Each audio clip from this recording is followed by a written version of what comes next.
Hello friends, मैं Arzoo and welcome to our YouTube channel Arzoo studies. तो friends, आज मैं आप सबके सामने एक न्यू सब्जेक्ट की वीडियो लेकर आई हूँ, जो कि हमारा डीएड जो स्पेशल एजुकेशन में जो भी स्टूडेंट अभी कर रहा है हियरिंग इम्पेयरमेंट से, तो उसके सेकंड सेमेस्टर में दो हमारे पेपर होते हैं। पेपर 2 एजुकेशनल साइकोलॉजी एंड जो पेपर 8 होता है fundamentals of speech and speech teaching. तो आज हम जो करने वाले हैं वो पेपर 8 है और ये काफ़ी ज़्यादा दोनों ही सेकंड सेमेस्टर में जो पेपर होते हैं काफ़ी ज़्यादा इंपॉर्टेंट होते हैं, क्योंकि एजुकेशनल साइकोलॉजी आपकी टीचिंग से ज़्यादा रिलेटेड होता है और बहुत ज़्यादा इंपॉर्टेंट होता है। और जो कि पेपर 8 है ये आपका हियरिंग से अगर आप कर रहे हैं तो स्पीच, आपको पता है कि स्पीच एक वहाँ पे इम्पॉर्टेंट, या आप कह सकते हैं कि एक फैक्टर होता है हियरिंग का ही। तो ये काफ़ी ज़्यादा इम्पोर्टेंट आपके लिए सब्जेक्ट हो जाता है। तो आज हम जो करने जा रहे हैं इसके फर्स्ट यूनिट का फर्स्ट सब यूनिट करने जा रहे हैं, definition of speech, characteristics of normal speech. तो ये हम पार्ट फर्स्ट में दोनों ही टॉपिक करेंगे और पार्ट सेकंड में हम फंक्शंस ऑफ स्पीच करेंगे, क्योंकि एक साथ अगर मैं कराऊंगी तो काफ़ी ज़्यादा बड़ी वीडियो हो जाएगी। तो इसलिए पहले हम डेफिनेशन कैरेक्टरिस्टिक्स कर लेते हैं, उसके बाद फंक्शंस ऑफ स्पीच मैं कोशिश करूँगी कि मैं जल्दी ही आपके साथ शेयर करूँ। तो डेफिनेशन ऑफ स्पीच, देखिए स्पीच क्या होती है। हमें पता है कि कम्युनिकेशन करने के बहुत सारे तरीके होते हैं। कम्युनिकेशन आप गेस्चर्स के थ्रू कर सकते हैं, आप राइटिंग के थ्रू कर सकते हैं, स्पीकिंग के थ्रू कर सकते हैं। तो जो आप कम्युनिकेशन स्पीकिंग के थ्रू करते हैं उसी को आप स्पीच बोल सकते हैं, क्योंकि जो स्पीकिंग है वही आपकी स्पीच है। तो आप अगर कम्युनिकेशन करते हैं through vocal and oral symbol, उसको हम स्पीच बोल सकते हैं। तो आपको पता ही है कि जो स्पीच होती है वो एक काफ़ी कह सकते हैं एक कॉम्प्लेक्स एक्टिविटी होती है। आपको बोलने में ऐसा लगता है कि मतलब कि स्पीच एक सिंपल सी चीज़ है जो कि बोली जा रही है, बट नहीं, काफ़ी कॉम्प्लेक्स एक्टिविटी होती है। तो जो वैन राइपर होते हैं वो स्पीच को बोलते हैं कि एक ऑडिबल मैनिफेस्टेशन होता है लैंग्वेज का, क्योंकि स्पीच ही आगे जाके वर्ड्स बनते हैं। वर्ड से आप सेंटेंसेस बनाते हैं और सेंटेंसेस के बाद जो वो एक मीनिंगफुल सेंटेंस में फ्रेज़ हो जाता है तो आप उसे लैंग्वेज का नाम दे देते हैं जब वो कम्युनिकेशन के लिए यूज़ किया जाता है। तो स्पीच को आप बोल सकते हैं कि ये एक ऑडिबल मैनिफेस्टेशन है लैंग्वेज का।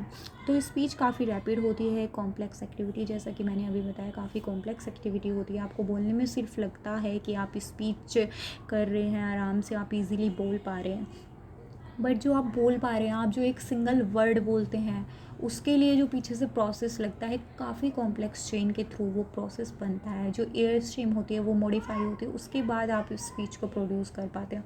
और इसमें आपके काफ़ी जो मसल मूवमेंट्स होते हैं, काफ़ी फाइन मसल मूवमेंट्स आपके लगते हैं। साथ में आपके ऑर्गन्स का यहाँ पे यूज़ होता है, स्ट्रक्चर्स यूज़ किए जाते हैं। तो काफ़ी ज़्यादा कॉम्प्लेक्स एक्टिविटी ये होती है। आगे जाके हम इन सब के बारे में प्रोसेस वाइज पढ़ेंगे। साइमन जी कहते हैं 1957 में कि स्पीच को हम एक लर्न बिहेवियर की तरह देख सकते हैं, क्योंकि ये सीखी जाती है। सोशल फिनोमिना की तरह देख सकते हैं, क्योंकि इससे हम कम्युनिकेशन करते हैं, सोशली दूसरों से टच में आ पाते हैं। नॉवल रिस्पॉन्सेज की तरह आप इसे देख सकते हैं। नॉवल रिस्पॉन्सेज में जो गोल होता है नॉवल रिस्पॉन्सेज को कम्युनिकेशन कराना, किसी भी एक पर्टिकुलर इंडिविजुअल को आप उसे इंडिपेंडेंट बनाना, तो ये आपका गोल हो जाता है। इसका ओरल गेस्चर्स के तरह आप इसे देख सकते हैं। साथ में आप जो इंटरपर्सनल रिलेशनशिप जो आपकी होती है आप दूसरों से बनाते हैं, तो आप स्पीच को काफ़ी वे में आप देख सकते हैं। इमोशनली आप दूसरों से कैसे टच हो पा रहे हैं, तो आप स्पीच को काफ़ी सारे तरीके से आप देख सकते हैं। तो एट लास्ट आप बोल सकते हैं कि जो हमारी बोलने की एबिलिटी होती है, जो एबिलिटी होती है जिसके द्वारा हम शेयर कर पाते हैं अपने थॉट्स, अपने डिज़ायर्स, अपने इमोशंस, अपनी फीलिंग्स दूसरों तक, तो उसे हम स्पीच कह सकते हैं। अब हमारा टॉपिक आता है कैरेक्टरिस्टिक्स ऑफ स्पीच। तो स्पीच की काफ़ी कैरेक्टरिस्टिक्स होती हैं और किसी भी स्पीच को इफेक्टिव बनाने के लिए उसकी एक कैरेक्टरिस्टिक्स होनी चाहिए। सबसे पहली कैरेक्टरिस्टिक जो है वो है पर्पसिवनेस, यानी कि अगर आपकी कोई स्पीच है, अगर वो पर्पसफुल नहीं होगी तो वो स्पीच आपकी इफ़ेक्टिव नहीं कहलाई जाएगी। अगर किसी स्पीच का कोई पर्पस ही नहीं होगा तो क्या आपको उसमें इंटरेस्ट आएगा? मान के चले कि आपके सामने कोई कुछ बोले जा रहा है और वो पर्पस, उसका कोई पर्पस नहीं है, वो ऐसे ही कुछ भी बोले जा रहा है, तो आप उससे इरिटेट हो जाएंगे। तो स्पीच को इफ़ेक्टिव होने के लिए उसका पर्पसफुल होना बहुत ज़्यादा ज़रूरी हो जाता है। सेकेंड, इसकी जो कैरेक्टरिस्टिक्स होती है वो होती है कम्युनिकेटिवनेस। कम्युनिकेटिवनेस वही है कि अगर आप दूसरों के साथ अपने थॉट्स शेयर कर रहे हैं और दूसरों के थॉट्स आप ले रहे हैं, तो आपके बीच में कम्युनिकेशन होना ज़रूरी है, आपके पर्सनल कांटेक्ट होने ज़रूरी है, ठीक है। एक सेंस उसमें होना ज़रूरी है जिसके द्वारा आप कम्युनिकेशन कर रहे हैं। तो कम्युनिकेशन जो हो जाता है इम्पोर्टेंट हो जाता है, इसमें कम्युनिकेटिवनेस होनी चाहिए। ऐसा नहीं है कि सामने वाला जो बंदा खड़ा है वो बोले जा रहा है और आप यहाँ पे खड़े हुए हैं, आपको उससे कुछ फ़र्क ही नहीं पड़ रहा है, क्योंकि अगर वो कम्युनिकेटिवनेस नहीं होगी, मतलब कि आप उसका जवाब नहीं दे रहे होंगे। मैंने आपसे कोई क्वेश्चन पूछा और आप उसका जवाब नहीं दे रहे हैं, तो क्या ये स्पीच इफ़ेक्टिव मानी जाएगी? तो बिल्कुल भी नहीं मानी जाएगी। यानी कि कुछ तो होना चाहिए, कम्युनिकेशन तो बीच में हम दोनों के बीच में होना चाहिए। और कम्युनिकेटिवनेस तभी पॉसिबल हो पाएगी जब एक फुल रियलाइजेशन होगा मीनिंग का। यानी कि अगर मैं आपसे कुछ चीज़ पूछ रही हूँ, आप प्रॉपर तरीके से जो भी मैं बोल रही हूँ उसका कोई मीनिंग होगा और उसी के मीनिंग को आप देखते हुए फिर आप उसका रिस्पॉन्स देंगे, तो यही आपका आ जाएगा। थर्ड चीज़ होती है agreeable voice quality. Agreeable voice quality होनी चाहिए जी, बिल्कुल होनी चाहिए, क्योंकि अगर आप स्पीच है आपकी तो उसकी जो वॉइस क्वालिटी है वो गुड क्वालिटी की होनी चाहिए।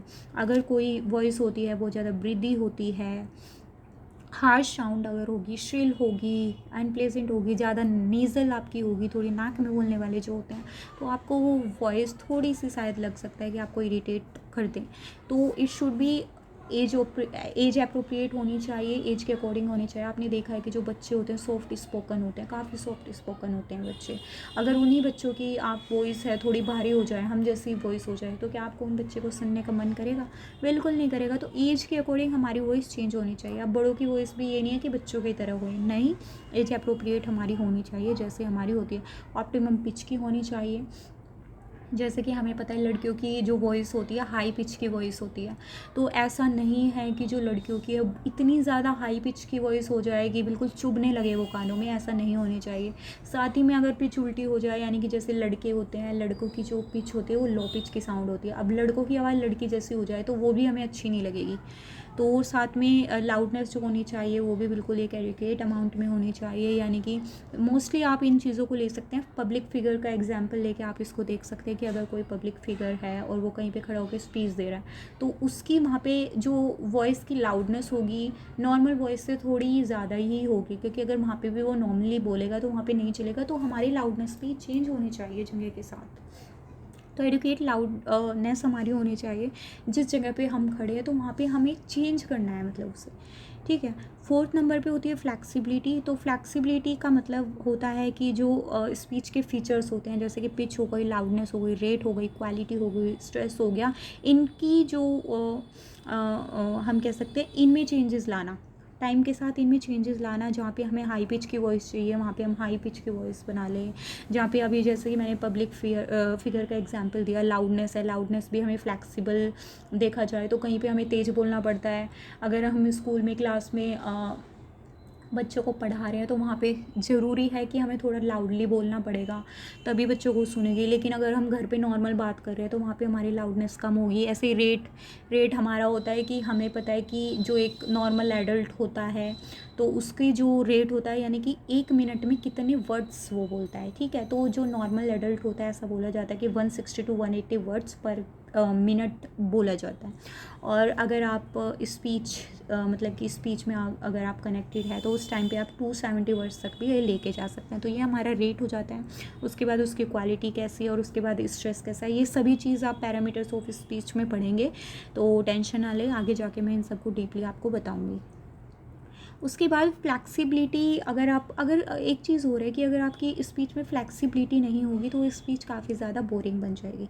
जैसे कि आप इन सब सभी फैक्टर्स को लगा सकते हैं कि कहीं कहीं पे हमें पिच ज़्यादा की ज़रूरत पड़ती है, कहीं कम की ज़रूरत पड़ती है, ऐसे लाउडनेस की ऐसे हमें होता है तो वो बोरिंग बन जाएगी। और फ्लैक्सिबिलिटी को हम कह सकते हैं कि वो वेरिएशंस ही होते हैं। जब भी कोई स्पीकर बोलता है उसमें जो वेरिएशंस क्रिएट करता है उसे हम फ्लैक्सिबिलिटी बोलते हैं। जैसे कि हम सेंटेंस की लेंथ में वेरी कर दे, या फिर हम जो रेट ऑफ स्पीच है उसमें वेरी कर दे, या फिर नंबर और जो लेंथ है पॉजेस की, या फिर स्ट्रेस जहाँ पे हम करें, तो इन सब में वेरी करना हम कह सकते हैं। जो वेरिएशंस होता है उसी को हम फ्लैक्सिबिलिटी कहते हैं।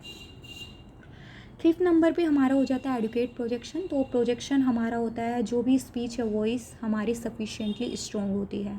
और सफिशिएंटली स्ट्रॉन्ग मतलब कि स्ट्रॉन्ग आप किसी भी स्पीच को या वॉइस को कब कहेंगे, जब वो हमारी गुड वॉइस मैकेनिज़्म से होकर निकली होगी, यानी कि जो भी साउंड हमारे प्रोड्यूस होता है, अभी मैंने आपको पीछे भी बताया था कि हमें बोलने में सिर्फ स्पीच लगती है कि हमने आराम से वर्ड्स बोल दिए होंगे, लेकिन उसमें बहुत बड़ा प्रोसेस हमारा होता है। लंग्स से सबसे पहले एयर आती है, उसका फोनेशन होता है, उसका आर्टिकुलेशन होता है, तो उसके काफ़ी ज़्यादा ये एक लेंदी प्रोसेस होता है, ठीक है। तो इतनी आराम से आप साउंड को प्रोड्यूस नहीं कर लेते। साउंड को प्रोड्यूस करने में एक प्रॉपर मैकेनिज़्म होता है। तो यही चीज़ हमारा आ जाता है यहाँ पे कि उस वॉइस मैकेनिज़्म का प्रॉपर यूज़, ये भी आप आगे पढ़ेंगे तो ज़्यादा बर्डन होने की ज़रूरत नहीं है। साथ में एनिमेशन होना चाहिए, जो भी लाइवलीनेस होती है हमारे साउंड में, हमें खिलखिलाती हुई सी वॉइस काफ़ी अच्छी लगती है, मतलब वॉइस जिस तरीके से आप बोल रहे हैं आपके एक्सप्रेशंस उसी के अकॉर्डिंग जाने चाहिए। तो ये सब चीज़ें होनी चाहिए। उसके बाद होना चाहिए एडुकेट आर्टिकुलेशन। आर्टिकुलेशन आपका बिल्कुल सही होना चाहिए। जैसे कि करेक्ट और एडुकेट आर्टिकुलेशन के लिए जो आपकी साउंड्स होती है वो आपके राइट प्लेस ऑफ आर्टिकुलेशन में होनी चाहिए एंड राइट मैनर में होनी चाहिए। कहने का मतलब है, देखिए राइट प्लेस क्या होता है? राइट प्लेस होता है एग्जैक्ट पॉइंट जहाँ से आपकी जो साउंड है वो प्रोड्यूस हो रही है। जैसे कि आपकी दोनों लिप्स से हो रही है, बायलेबियल, लेबियोडेंटल, काफ़ी ज़्यादा ये होते हैं। तो ये मैं आप सबको आगे जो यूनिट आएगी उसमें पढ़ाऊंगी। तो अभी आप सिर्फ इतना समझ लीजिए कि एडुकेट आर्टिकुलेशन होना चाहिए, यानी कि राइट प्लेस ऑफ आर्टिकुलेशन होना चाहिए। जैसे कोई भी साउंड हम प्रोड्यूस कर रहे हैं तो वो राइट प्लेस से निकलनी चाहिए। और करेक्ट मैनर में होता है जिस वे में हम उसे बोल रहे हैं, जिस वे में वो निकल के आ रही है, जिस वे में वो प्रोड्यूस हो रही है। 7th हमारी हो जाती है, हमारा करेक्ट प्रोनाउंसिएशन होना चाहिए।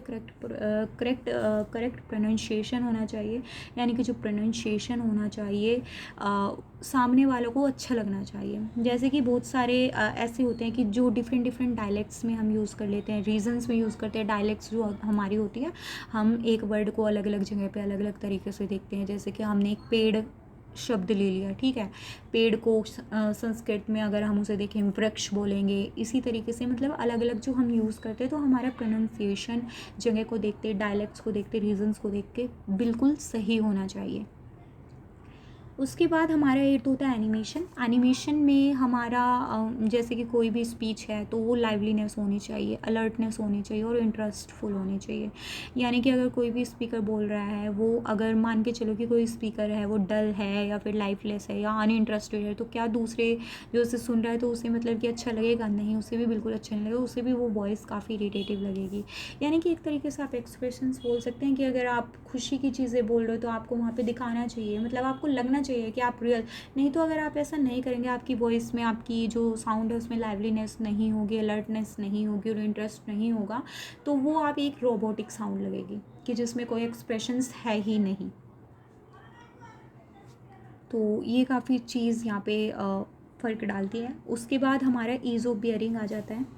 ईज़ ऑफ बियरिंग में आप कह सकते हैं कि हमारा जैसे कि जो पोस्चर और जो हमारा बॉडी लैंग्वेज होना चाहिए वो काफ़ी कुछ आप देखते हैं कि काफ़ी कुछ बता देता है। जो भी हमारा बॉडी और पोस्चर होता है, बॉडी लैंग्वेज होती है, वो काफ़ी कुछ हमारे जो स्पीकर होता है उसके बारे में बता देता है। तो अगर मान के चलो आप सीधे खड़े हुए हैं, बोल नहीं रहे, हिल नहीं रहे, आप बिल्कुल स्टिफनेस आपकी बॉडी में बनी हुई है, इनफ्लेक्सिबल पोस्चर आपका है, तो ये काफ़ी कुछ मतलब कि बहुत गंदी सी वॉइस लगेगी, आपको इरिटेट कर देगी ऐसी वॉइस। तो मतलब आपको एक रोबोटिक, यहाँ पे भी आपको एक रोबोट की तरह आपको लगेगा, फील आएगा। तो ये भी आप कह सकते हैं कि बहुत ज़्यादा इंपॉर्टेंट कैरेक्टरिस्टिक हो जाती हैं। 10th नंबर पे आपकी आती है absence of excessive fear and timidity. देखिए यहाँ पे फियर एंड टिमिडिटी भी नहीं होनी चाहिए, क्योंकि अगर एक गुड स्पीकर है तो वो फ्री ऑफ फियर होना चाहिए, एंजाइटी नहीं होनी चाहिए, उसमें टिमिडिटी नहीं होनी चाहिए। अब जैसे कि क्या होता है, यहाँ पे आप एग्जांपल ले सकते हैं, आपने क्लास में एकदम से एक बच्चे को खड़ा करते हो और उसे कहते हैं स्पीच दो, तो काफ़ी बच्चे ऐसे हैं एकदम से स्पीच दे देंगे, काफ़ी अच्छी स्पीच दे देंगे, लेकिन काफ़ी बच्चे वहाँ पे डर डर के मतलब कि थोड़ा फियर दिखा के बोलते हैं। तो ऐसे सेम अगर वहाँ पे ऐसा बोलेंगे तो किसी भी बच्चे को उस चीज़ में इंटरेस्ट नहीं आएगा। तो वो यहाँ पे आ जाती है कि एब्सेंस होना चाहिए इन चीज़ों का। तो इन चीज़ों का बहुत ज़्यादा फ़र्क पड़ता है हमारी स्पीच में।